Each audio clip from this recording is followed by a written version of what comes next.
2006 as an individual.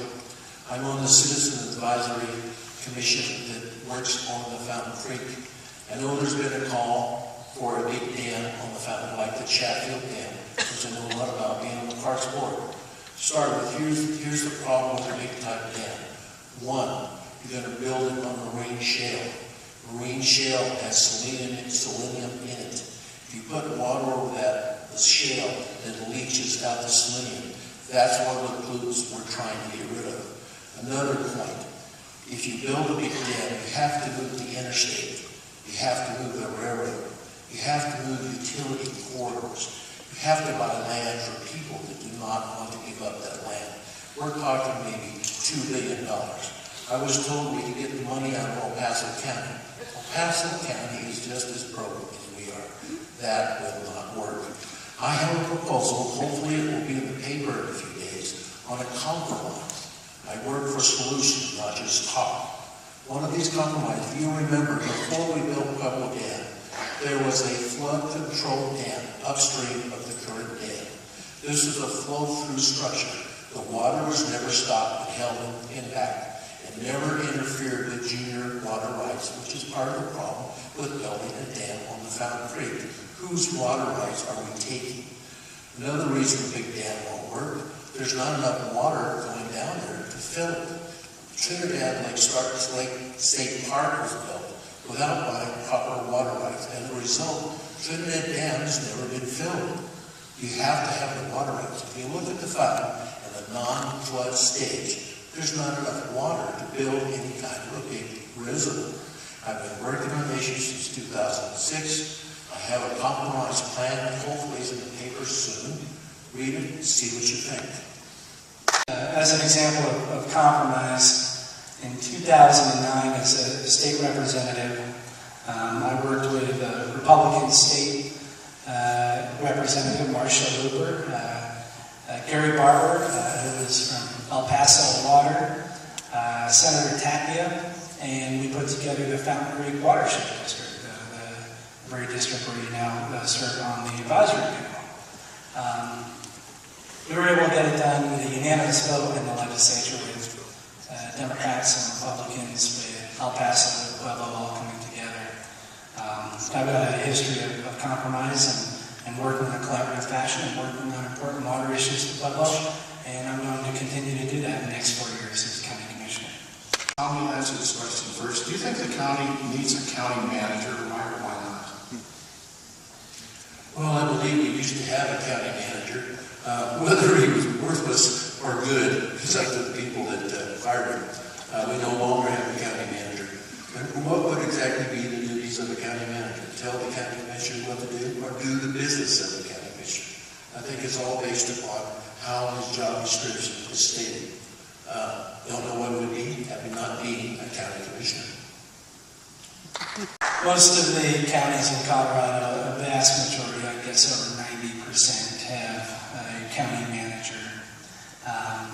The county manager deals with a lot of administrative work, with day-to-day oversight of staff and personnel, and can give a unified, singular voice to staff. You know, the thing that's different about being a county commissioner that I've learned versus being a legislator. In the legislature, you just make policy.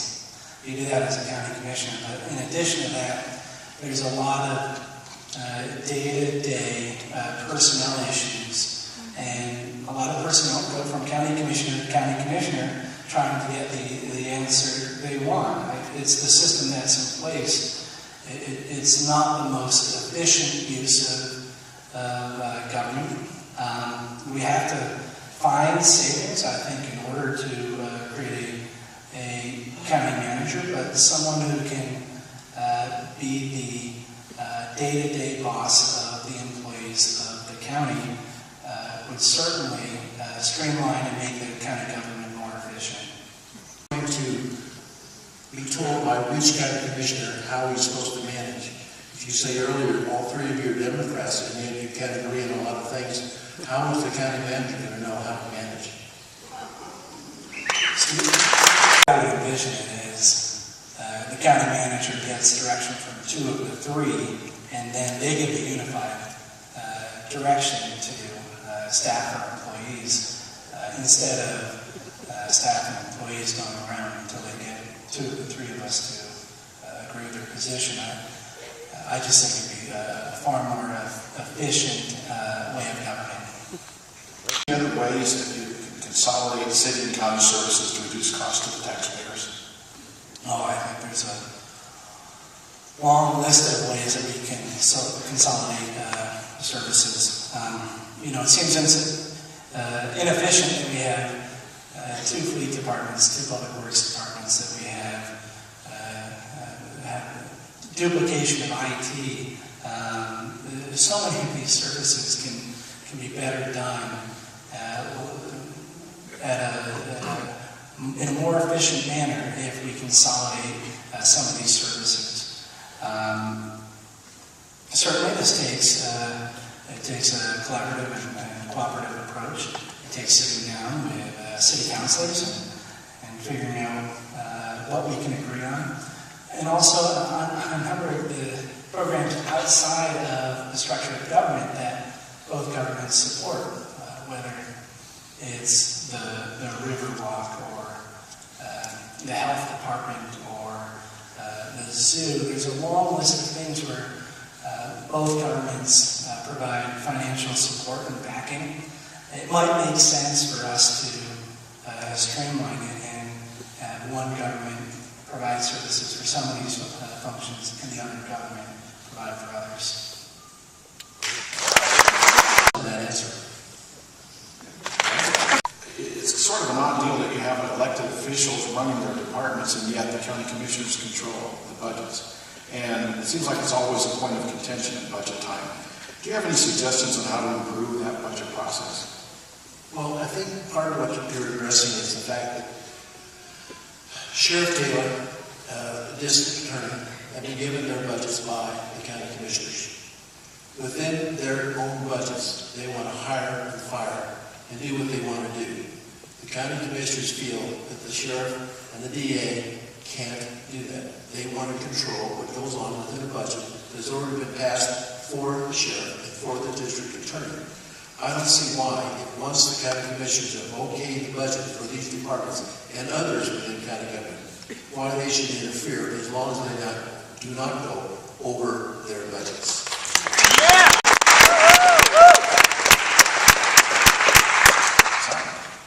Thanks. I think Tom hit on the crux of the issue. Is last year people went over their budgets. One of them was completely understandable. We had a recall election that we didn't budget for.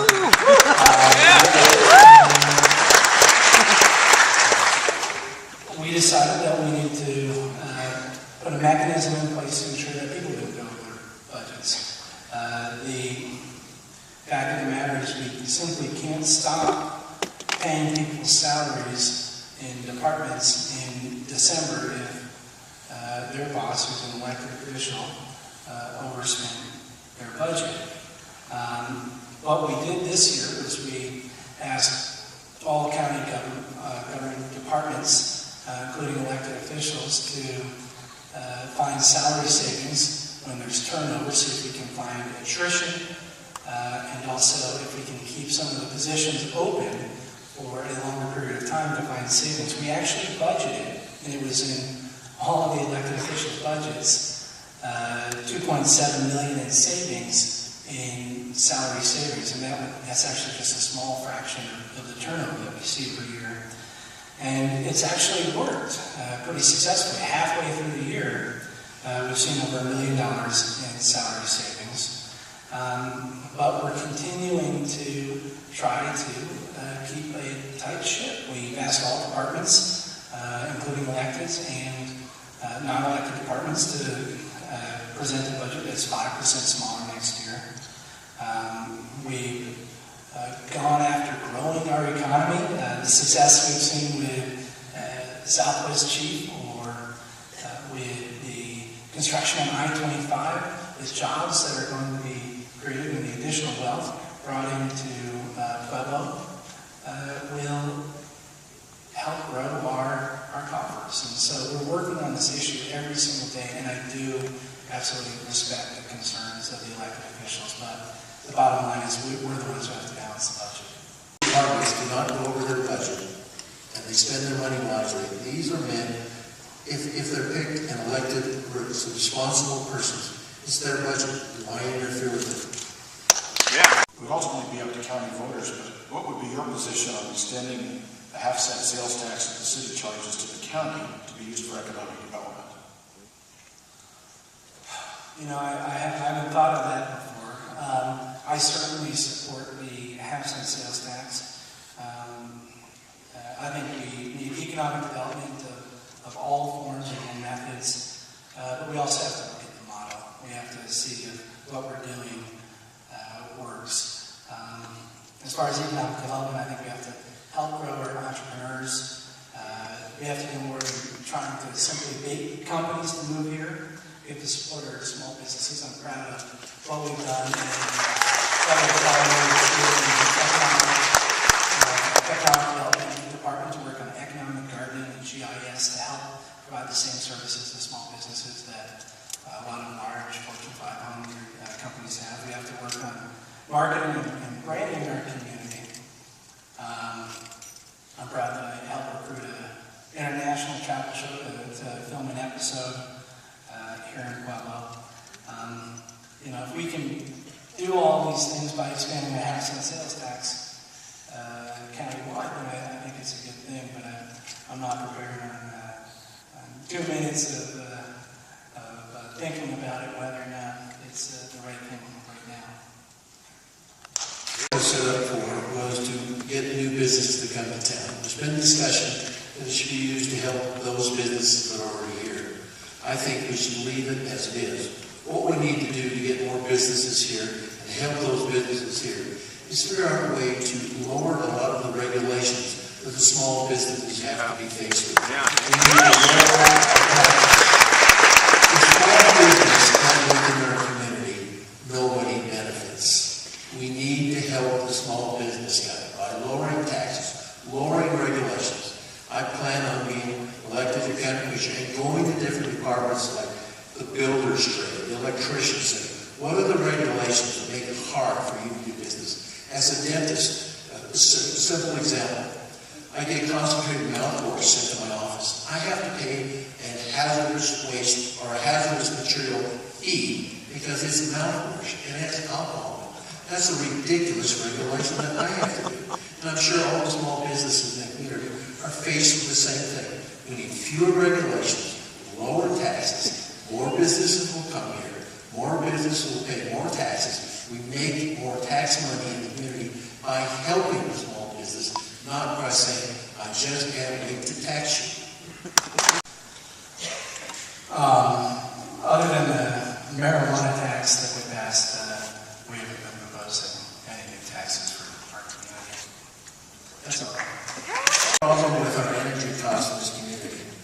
Why are energy costs so much higher? That's what makes it hard on everybody. Maybe we ought to go back to the dirty thing called coal, because coal actually is clean. And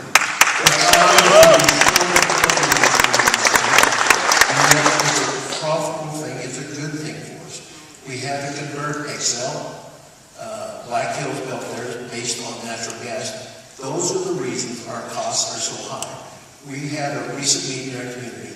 We went all after Black Hills because they're raising the rates. They were forced to raise their rates by the legislature. That makes their rates higher. It makes everything they produce higher cost. Again, if you have higher cost in your product, it's harder to compete. We need to be able to compete, not only in a statewide market, but in the community.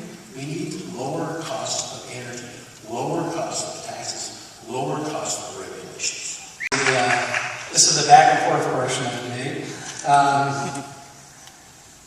I think Tom is referring to 1365, the Clean Air and Jobs Act, that passed the legislature in, I think, 2010, that encouraged companies that had coal to move to natural gas. When that bill came up, and I asked Black Hills how it would impact them, they said, we're planning on shutting down the plant in Canyon City the coal plant in Canyon City regardless, and so this isn't going to change anything we do.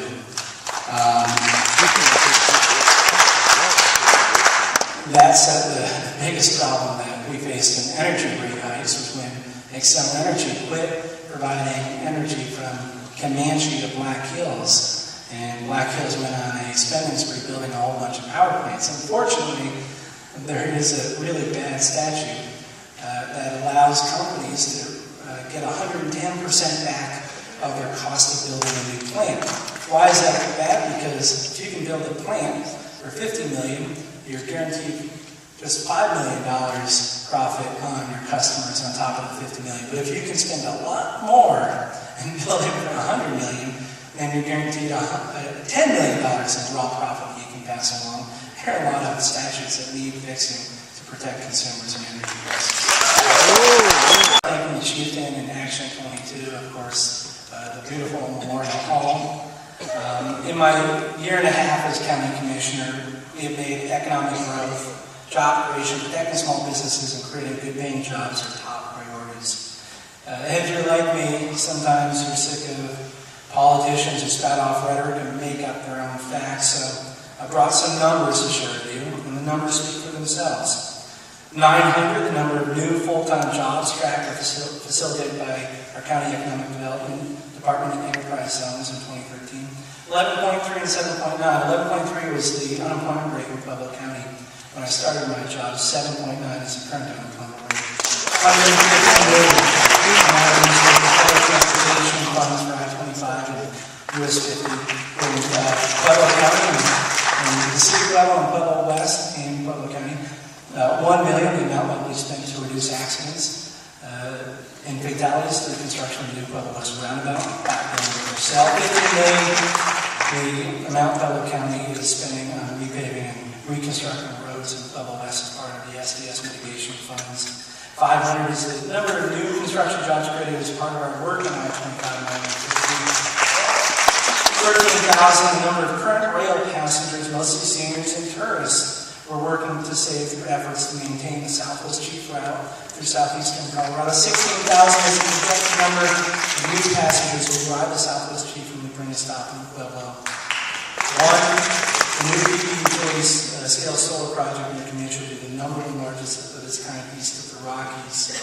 2.3 million, the amount of money Pueblo County state taxpayers in the budget during the 2013 year in our belt tightening challenge.